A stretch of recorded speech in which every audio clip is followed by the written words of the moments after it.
ಕನ್ನಡ ಎಲ್ಲಿಂದಲೂ ಹುಟ್ಟಬೇಕಾಗಿರಲಿಲ್ಲ. ಅದು ತಾನೇ ಹುಟ್ಟಿದೆ. ಬೇಕಾದಷ್ಟು ಭಾಷೆಗಳನ್ನು ಬೆಳೆಸ್ತಾ ಇದೆ. ಆ ಬೆಳೆಸಿದ ಭಾಷೆ ಕನ್ನಡ ಹೇಗೆ ಹುಟ್ಟಿತು, ಏನು ಹುಟ್ಟಿತು ಕನ್ನಡಿಗರಿಗೆ ಗೊತ್ತಿದೆ. ನಾವು ಬೇರೆಯವರಿಂದ ತಿಳ್ಕೊಬೇಕಾಗಿಲ್ಲ. ಭಾಷೆಗಳ ನಡುವೆ ಭಾವೈಕ್ಯತೆ ಬೆಳಿಬೇಕಂತ ನಟರು ಈ ರೀತಿಯಾದಂತಹ ವೈಮನಸ್ನ ವಿಷ ಬೀಜ ಬಿತ್ತುವಂಥದ್ದು ಎಷ್ಟು? ಕೆಲವು ಸಲ ಆಗ್ತದೆ. ಏನೋ ಭಾವನಾತ್ಮಕವಾಗಿ ಮಾತಾಡಕ್ಕೆ ಹೋಗಿ ನಾವೇ ಗ್ರೇಟ್ ಅಂದ್ಕೊಂಡು ಮಾತಾಡ್ತಾರೆ. ಯಾವತ್ತು ಯಾವೊಬ್ಬ ವ್ಯಕ್ತಿನೂ ನಾನು ಗ್ರೇಟ್ ಅಂದ್ಕೋಬಾರ್ದು, ನಾವು ಗ್ರೇಟ್ ಅಂದ್ಕೋಬೇಕು. ಯಾಕೆಂದರೆ ನಾನು ಇವತ್ತು ಶ್ರೀನಾಥ್ ಇಲ್ಲಿ ನಿಂತ್ಕೊಂಡು ಮಾತಾಡ್ತಾ ಇದ್ದಾನೆ ಅಂದರೆ ನಾನು ಶ್ರೀನಾಥ ಕಾರಣ ಅಲ್ಲ, ನನ್ನನ್ನು ಬೆಳೆಸಿದ್ರೆ ನೀವೆಲ್ಲ ಕಾರಣ.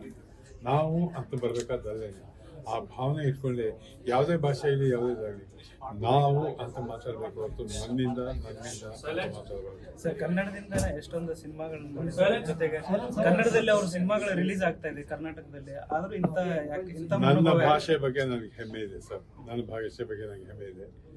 ನಾವು ಕನ್ನಡಕ್ಕಾಗಿ ಎಷ್ಟು ರಾಜನಿಂದ ನಾವು ಕಲ್ಸ್ಕೊಂಡ್ ಬಂದಿದ್ದೀವಿ. ನಮಗೆ ಗೊತ್ತಿದೆ.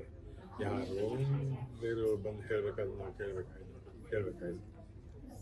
ಸರ್, ನಿಮಗೂ ಪದ್ಮಭೂಷಣ ಬರಬೇಕು ಅಂತ ನಮ್ಮೆಲ್ಲರ ಅಮ್ಮ, ನಿಮ್ಮ ಆಸೆ ಆದರೆ ನಿಮ್ಮ ಆಸೆಗೆ ನಾವು ಹೂನ್ನಕ್ಕಾಗಲ್ಲ.